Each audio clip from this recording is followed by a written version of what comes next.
Voilà le merveilleux Persépolis, la ville la plus riche sous le soleil et la capitale des Perses. Enfin, c'était à l'année 518 avant Jésus-Christ que Darius le Grand a rassemblé le monde entier ici pour construire le plus beau palais.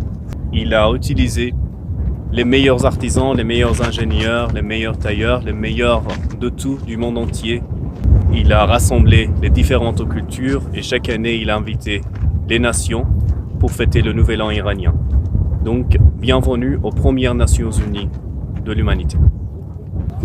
Bonjour, je m'appelle Pouria et je suis guide touristique en Iran et je vous invite au berceau de la civilisation, peut-être de la civilisation humaine, où vous allez apprendre sur toutes les civilisations. En fait, si vous voulez apprendre sur la base et la fondation de la civilisation européenne, venez ici et apprenez sur la culture riche des Perses. Le calendrier était apparemment inventé par les Mésopotamiens et après les Perses ont pris le même calendrier. Enfin, les Perses étaient tellement intelligents qu'ils ont calculé les années bissextiles. Mais comment? Ils ajoutaient pas un jour tous les 4 ans, ils ajoutaient 30 jours tous les 120 ans.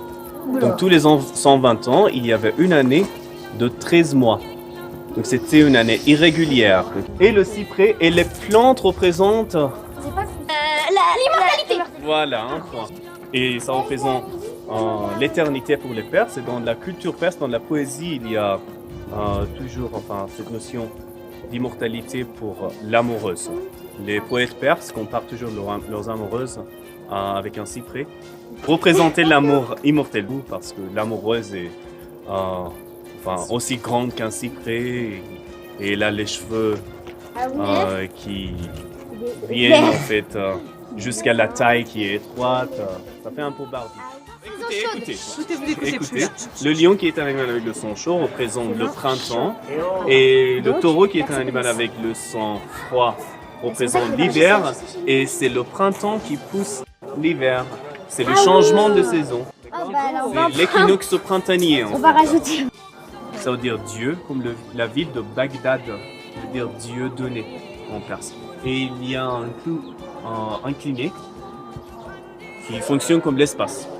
L'espace, le deuxième mot Vazaraka, qui veut dire Dieu en ancien perse.